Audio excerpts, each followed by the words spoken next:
TCC കമ്പനിയിലെ സംയുക്ത പ്രതിപക്ഷ യൂണിയനുകളായ TCC എംപ്ലോയീസ് യൂണിയനും TCC തൊഴിലാളി യൂണിയനും TCC മാനേജ്മെന്റിന്റെ അലംഭാവം കൊണ്ട് 3 വർഷക്കാലമായി നീട്ടിക്കൊണ്ടുപോകുന്ന തൊഴിലാളികളുടെ ലോങ് ടൈം എഗ്രിമെന്റ് ഉടൻ നടപ്പിലാക്കുന്നതിനും നിലവിലുള്ള എഗ്രിമെന്റ് പ്രകാരം ലഭിച്ചുകൊണ്ടിരിക്കുന്ന AICPA DAയുടെ വർധനവ് തടഞ്ഞുവയ്ക്കുന്നതിനെതിരെയുമാണ് ഏകദിന ഉപവാസം നടത്തിയത്.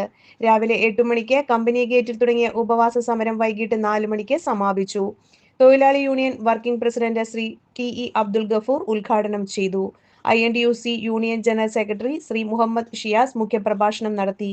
TCC യൂണിയൻ നേതാക്കളായ Shri TM Abbas, Anilkumar, Hansar Kuttumakkal, PR Ratheesh, Jose Lawrence, Rasheed TS, KM Amanullah, KM Abdul Razak, PM Ayoob, Shaija Benny, TN Unnikrishnan എന്നിവർ സംസാരിച്ചു. KA ജോസഫ്, KC അജ്കുമാർ, ജ്യോതിസ് ഐസക്, സൂരജ് എന്നിവർ നേതൃത്വം നൽകി. തൊഴിലാളി ഐക്യം സിന്ദാബാദ്, തൊഴിലാളി ഐക്യം സിന്ദാബാദ്, ഉപവാസ സമരം സിന്ദാബാദ്, ഉപവാസ സമരം സിന്ദാബാദ്. ദീർഘകാല കരാർ ഉടൻ നടപ്പിലാക്കുക, ദീർഘകാല കരാർ ഉടൻ നടപ്പിലാക്കുക. കടുങ്ങല്ലൂർ.